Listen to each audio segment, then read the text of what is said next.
Hey, what's going on, families? What's going on, parents? This is Mr. McCray, and I just wanted to do a quick video just to showcase our week 7 wrap up and to just kind of give parents an idea of where their kids should be at in the math curriculum and what work can be worked on this week if they have any incompletes. Okay, so as we kind of walk through, um, on Tuesday night, I sent out a quick video showcasing our work with integer multiplication. And their task was to finish that integer multiplication, complete task 2, which was this self-assessment. Open that real quick so parents have an idea of what that is about. Okay. They throw a code in here from this lesson, and they're going to basically be tested on that integer multiplication. All right. They were also tasked with a activity called Ed Puzzle. They hit this link in Ed Puzzle, and they were supposed to complete a set of 5 questions based on a video. Now, it's very important, parents. Both of these two activities have an expiration date. So by Sunday of this week, all right, at midnight, students will be locked out if these assignments are not done. So let's make sure that they get them done because you are going to help keep them focused. All right. Task 4 was introduction of expressions. And so our students were introduced to a couple of conversations around Taco Bell, and they were um, uh, they were taught that based on the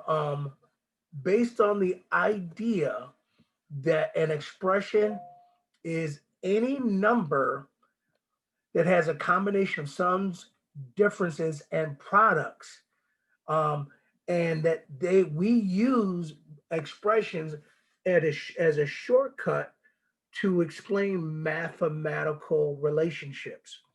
So if I look at this, yeah, I see I have 7 tacos. I see I have 3 beverages.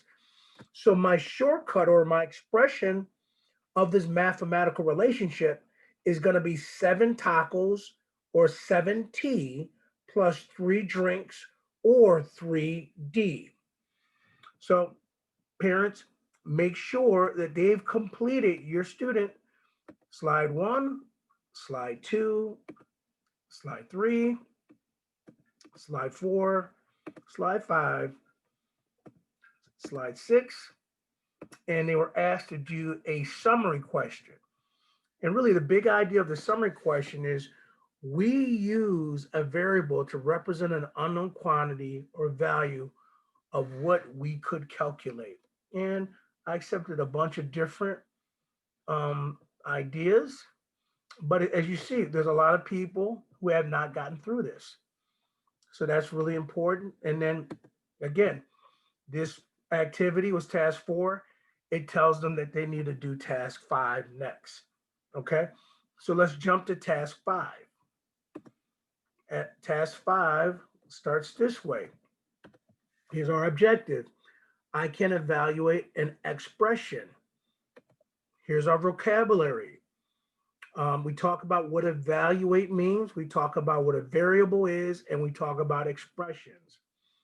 Then we give our first example. Okay, what do I have here? Okay, I have 5 tacos.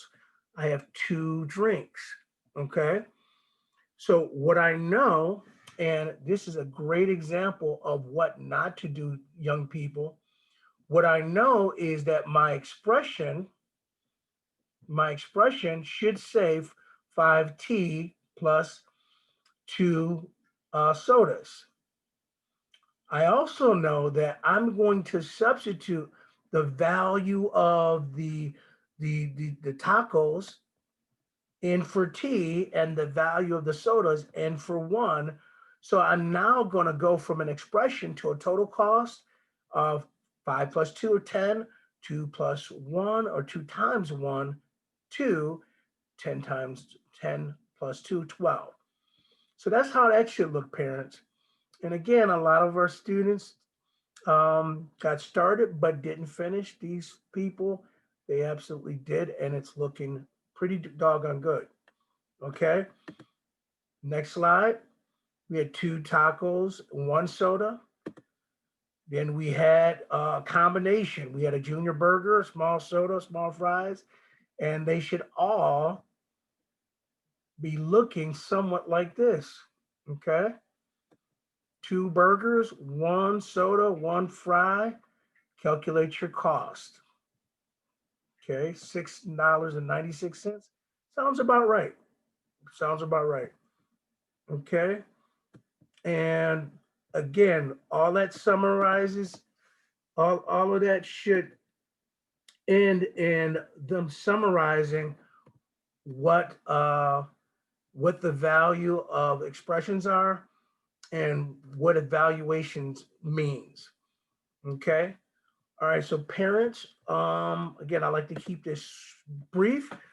After they finish the task 5, they're supposed to go to their self-assessment, put in this code, and then they will have completed the task for week 7. Okay. Parents, participation. Again, I do want to emphasize a participation grade is a part of their weekly experience with me. Some people come in and on a daily basis, they do nothing. They get a 0 participation grade. Other people show up and they do very little. They get a 1. Okay, other people are actually engaging. We ask questions, they answer questions. We ask them to turn their video on, they turn it on. And then we have other people that just everything is happening. They're completing their work, they're actively participating in class. We don't have to prompt them at all, and they stay right to the end of class. It is not uncommon for me to take the last 5 minutes to summarize the big idea and to have half of my class turn their Zoom off of. So again, parents, this was our week 7 roundup. We'll have another midweek check for you guys because I've gotten a lot of positive feedback from it. And we hope to kind of do this until we can normalize what's going on in our school day. All right, this great day from Mr. McCrae.